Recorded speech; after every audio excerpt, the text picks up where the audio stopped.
માં બેફામ કાર ચાલકે ફરી એક વખત અકસ્માત સર્જ્યો। કાર ચાલકે 5 થી 6 ગાડીઓને ટક્કર મારી।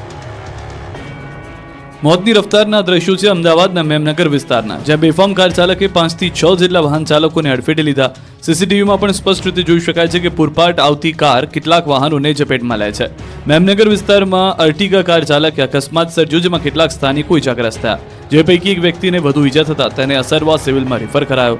સ્થાનિકોનું કહેવું છે કે કાર ચાલક નશામાં હતો અને પૂર ઝડપે કાર હંકારી અકસ્માતને અંજામ આપ્યો। ઘટનાની જાણ થતાં જ પોલીસ ત્યાં પહોંચી હતી અને કાર ચાલકની ધરપકડ કરી તેને પોલીસ સ્ટેશન લઈ જવાયો છે। પોલીસ તપાસમાં સામે આવ્યું છે કે અકસ્માત સર્જનાર કાર ચાલકનું નામ ચિંતન પરીખ છે। તે દારૂના નશામાં કાર ચલાવતો હતો કે નહીં તે દિશામાં પણ પોલીસે તપાસ શરૂ કરી છે। અમદાવાદમાં વારંવાર દારૂના નશામાં બેફામ કાર ચલાવી આવા તત્વો લોકોના જીવ લઈ રહ્યા છે।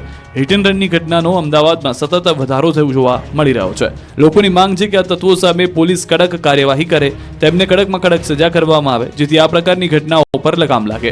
સવાલ એ છે કે આવા તત્વો ક્યારે સુધરશે, ક્યાં સુધી તેઓ લોકોના જીવને જોખમ। ખેડામાં કેફી પીણું પીવાથી 3 લોકોના મોત થતા જ ફરી એક વખત પોલીસ દોડતી થઈ।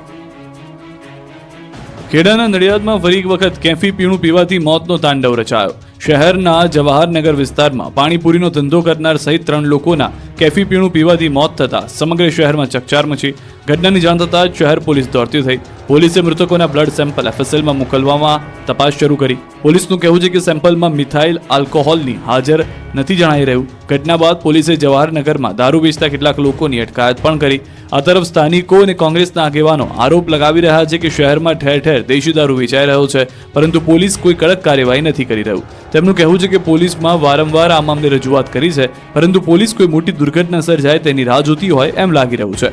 કોંગ્રેસે નડિયાદ ટાઉન પોલીસ સ્ટેશનમાં છેલ્લા 24 વર્ષથી વહીવટ કરતા કોન્સ્ટેબલને સસ્પેન્ડ કરવાની માંગ કરી। જોકે સમગ્ર મામલે ખેડા જિલ્લા પોલીસ વડાનું નિવેદન આવ્યું છે। તેઓ એફએસએલ અને પીએમ રિપોર્ટમાં સામે આવ્યું છે કે પીણું પીધાના 5 મિનિટમાં જ તેમના મોત થયા। જે 3 લોકોના મોત થયા છે તેમાંથી 2 લોકો દારૂ પીવાની ટેવ ધરાવતા હતા। તેમના બ્લડ સેમ્પલમાં ઇથાઇલ આલ્કોહોલ નથી મળ્યો। ઘટનાના સાક્ષીઓનું વિડીયોગ્રાફી સાથે નિવેદન લેવાયા છે। સોડિયમ નાઇટ્રેટના કારણે ઘટના બની હોય તેવું પ્રાથમિક દ્રષ્ટિએ લાગી રહ્યું છે, પરંતુ ઘટનાની સંપૂર્ણ તપાસ હજુ ચાલી રહી છે। રાજકોટની રંગ ઉપવન સોસાયટીમાં નશાખોરો ધમાલ મચાવી રહ્યા છે, તો ભાણવડમાં ધમધમી રહી છે દારૂની ભઠ્ઠીઓ। જોઈ લો આ દ્રશ્યો રાજકોટની રંગ ઉપવન સોસાયટી નજીકના છે, જ્યાં કેટલાક શખ્સો દારૂના નશામાં આતંક મચાવી રહ્યા છે। દારૂના નશામાં તેઓ એટલી હદ સુધી ચાકટા બન્યા છે કે તેઓ જાહેરમાં જ અભદ્ર શબ્દો બોલી રહ્યા છે।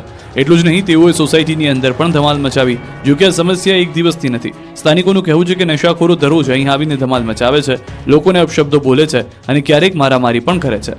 રંગ ઉપવન સોસાયટીના સ્થાનિકોનું કહેવું છે કે આ લોકો દારૂનો નશો કરીને અહીં આવે છે અને અહીં જ ઊંઘી જાય છે, જેના કારણે સોસાયટીની મહિલાઓમાં ભય ફેલાયો છે। દારૂડિયાનો ત્રાસ સતત વધી રહ્યો છે। મહિલાઓને ઘરની બહાર નીકળતા પણ ડર લાગી રહ્યો છે। પોલીસને પણ અનેકવાર રજૂઆત કરી છતાં પોલીસ કોઈ કાર્યવાહી કરતી નથી। સ્થાનિકો સવાલ ઉભા કરી રહ્યા છે કે ગુજરાતમાં દારૂબંધી છે કે નહીં તે અહીં આવીને જુઓ। આ લોકો અહીં ડ્રગ્સ પણ વેચે છે, દારૂ પીને આવીને ઘરના દરવાજા ખખડાવતા હોય છે। આ તરફ દ્વારકાના ભાણવડમાં દેશી દારૂની ધમધમતી ભઠ્ઠીઓ પર પોલીસે દરોડા પાડ્યા। દારૂના અડ્ડા પરથી 1600 લીટર દારૂનો આથો સહિતનો મુદ્દામાલ જપ્ત કર્યો। બરડા ડુંગરના ધ્રામણી નેશ વિસ્તારમાં આ દારૂના અડ્ડા ધમધમી રહ્યા હતા। પોલીસના દરોડા બાદ દેવા રબારી નામનો બુટલેગર ફરાર થઈ ગયો। પોલીસે દેવા રબારીની ધરપકડ માટે કવાયત શરૂ કરી। રાજ્યમાં લૂંટારુઓ બેફામ બન્યા છે। સુરત, વડોદરા, દ્વારકામાં ચોરીની અલગ અલગ ઘટનાઓ જોવા મળી છે। સુરતના પલસાણામાં છેલ્લા ઘણા દિવસોથી તસ્કરોએ આતંક મચાવ્યો છે। પલસાણામાં બગુમરામાં 2 ચેઇન સ્નેચરો મહિલાના ગળામાંથી 13 ગ્રામની ચેઇન ખેંચી ફરાર થઈ ગયા। ચેઇન સ્નેચિંગની ઘટના નજીકના સીસીટીવીમાં કેદ થઈ, જેમાં સ્નેચર્સ ઘટનાને અંજામ આપી ફરાર થતા દેખાઈ રહ્યા છે। પોલીસે મહિલાની ફરિયાદના આધારે બંને આરોપીઓને ઝડપી લેવા કવાયત હાથ ધરી છે।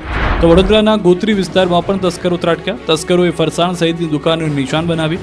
ગોત્રી વિસ્તારમાં આવી ઉમા સ્વીટ એન્ડ ફરસાણની દુકાનમાં તસ્કરોએ પ્રવેશ કર્યો અને સમોસા, રસગુલ્લાની મિજબાની માણી। બાદમાં દુકાનના ગલ્લામાં પડેલા 1 લાખની રોકડની ચોરી કરી ફરાર થઈ ગયા હતા। દુકાનના સીસીટીવીમાં સ્પષ્ટ રીતે જોવા મળી રહ્યું છે કે તસ્કરો મોઢે રૂમાલ બાંધી દુકાનમાં પ્રવેશ કરે છે અને બાદમાં સીસીટીવી ફેરવી નાખે છે। દ્વારકાના કલ્યાણપુર તાલુકાના દુધિયા ગામે ધોળા દિવસે ચોરીની ઘટના બની। દુધિયા ગામે વાડી વિસ્તારમાં ખેડૂતના ઘરેથી 2 ભેંસોની ચોરી થઈ। ખેડૂત પરિવાર એક ધાર્મિક પ્રસંગમાં ગયો અને અજાણ્યા શખ્સોએ વાડીમાં બાંધેલી 2 ભેંસોની ચોરી કરી।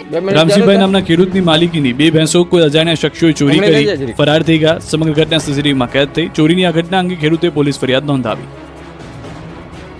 રાજકોટના મેયરની કુંભ યાત્રા વિવાદમાં સપડાય. મેયર સરકારી ગાડીમાં મહાકુંભ ગયા. એટલું જ નહીં, કાર પર મહિલાઓના કપડાં સૂકવ્યા હોય તેવા દ્રશ્યો પણ જોવા મળ્યા.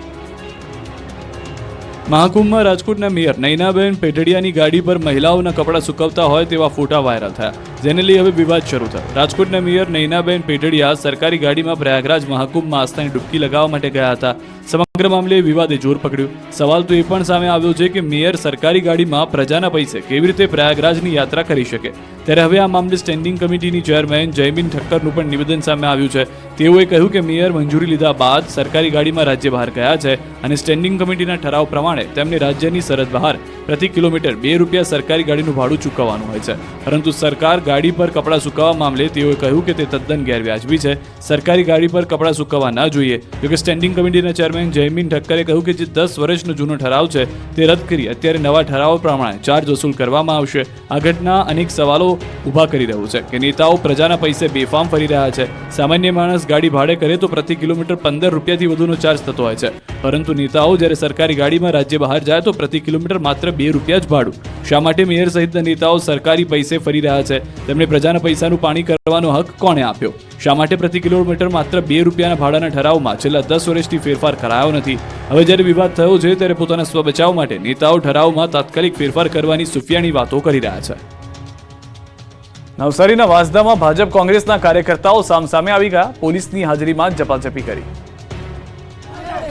સ્થાનિક સ્વરાજની ચૂંટણીમાં રાજકીય ગરમાવો આવી ગયો છે. નવસારીના વાંસદામાં હવે ચૂંટણીમાં ઘર્ષણની ઘટનાઓ સામે આવી રહી છે.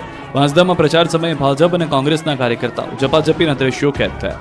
વાંસદાના દુબળ ફરિયામાં ભાજપ કોંગ્રેસના નેતાઓ સામસામે પોલીસની હાજરીમાં ઝપાઝપી કરી. મળતી માહિતી પ્રમાણે કોંગ્રેસના કાર્યકરો દુબળ ફળિયામાં પ્રચાર માટે ઝંડા લગાવી રહ્યા હતા. ત્યાં અચાનક ભાજપના કાર્યકરો પણ આવી પહોંચ્યા અને ઝંડા લગાવવાની બાબતે બંને વચ્ચે માથાકૂટ શરૂ થઈ. બાદમાં કાર્યકરો વચ્ચેની બોલાચાલી એટલી ઉગ્ર બની ગઈ કે બંને પાર્ટીના કાર્યકરો ઝપાઝપી પર આવી ગયા. ઘટનાની જાણ થતાં પોલીસ કાફલો પણ ત્યાં પહોંચી ગયો. પોલીસની હાજરી હોવા છતાં બંને પાર્ટીના કાર્યકરો ઝપાઝપી કરવાથી રોકાયા નહોતા. પોલીસ કાર્યકરોને અટકાવવા મથામણ કરતી હોય એવા દ્રશ્યો પણ જોવા મળી રહ્યા છે. કાર્યકરો એટલી હદ સુધી ચાકટા બન્યા કે પોલીસની વાત પણ માનવા જાણે તૈયાર ન હોય તેમ સ્પષ્ટ દેખાઈ રહ્યું છે. સમગ્ર માથાકૂટમાં એક વ્યક્તિને ઈજા થતા તેને સારવાર માટે ખસેડાયા. જો કે હજુ સુધી માથાકૂટ મામલે કોઈ પણ પ્રકારની પોલીસ ફરિયાદ નોંધાઈ નથી. સમગ્ર મામલો વાંસદાના ધારાસભ્ય આનંદ પટેલ સુધી પહોંચ્યો. ત્યારે આગામી દિવસોમાં સમગ્ર મામલાના ઘેરા પ્રત્યાઘાત પડી શકે છે. જોવું એ રહ્યું કે ઝપાઝપી મામલે પોલીસ ફરિયાદ નોંધી કાર્યવાહી કરે છે કે મામલો દબાવી દેવાના પ્રયાસ કરે છે. ભાજપને મત આપશો તો ઘર નહીં તૂટે, દગો કરશો તો ઘર તૂટશે, આવી ધમકી આપી છે વડોદરા ભાજપ જિલ્લા પ્રમુખે. વડોદરાની કરજણ નગરપાલિકાની ચૂંટણીમાં હવે ધમકીઓનું રાજકારણ શરૂ થયું છે. વડોદરા ભાજપ જિલ્લા પ્રમુખ અને કરજણમાં ભાજપના ચૂંટણી પ્રભારીના નિવેદનો ચર્ચાનો મુદ્દો બન્યા છે. વડોદરા ભાજપ જિલ્લા પ્રમુખ સતીશ પટેલ ધમકી આપી છે કે તમે ભાજપને જીતાડશો તો કોઈના પણ મકાન તોડવા નહીં દઉં, પરંતુ જો ભાજપ સાથે દગો કરશો તો એક પણ મકાન રાખવા નહીં દઉં. મતલબ કે સતીશ પટેલ સીધી રીતે ધમકી આપી રહ્યા છે કે જો ભાજપને મત નહીં આપો તો મકાન તોડી નાખવામાં આવશે. આ તરફ કરજણમાં ભાજપના ચૂંટણી પ્રભારી વિજય શાહના નિવેદનને પણ ચર્ચાનું જોર પકડ્યું છે. વિજય શાહે કરજણમાં આપ ઉમેદવાર મોહમ્મદ સિંધી પર આકરા પ્રહાર કરતા કહ્યું કે જો ભાજપ જીતશે તો આ વિસ્તારનું નામ અમે બદલી નાખીશું. ભાજપની જીત બાદ મોહમ્મદ નગરીનું નામ રામનગરી કરીશું. સ્થાનિક સ્વરાજ્યની ચૂંટણીઓને લઈને ગણતરીના દિવસો બાકી છે ત્યારે ભાજપે કરજણ નગરપાલિકાની ચૂંટણીને લઈને સભા યોજી હતી. સભામાં કરજણ નગરપાલિકાની ચૂંટણીના પ્રભારી વિજય શાહે આપ ઉમેદવાર મોહમ્મદ સિંધી પર આકરા પ્રહાર કર્યા. સાથે જ કરજણની જનતા ભાજપ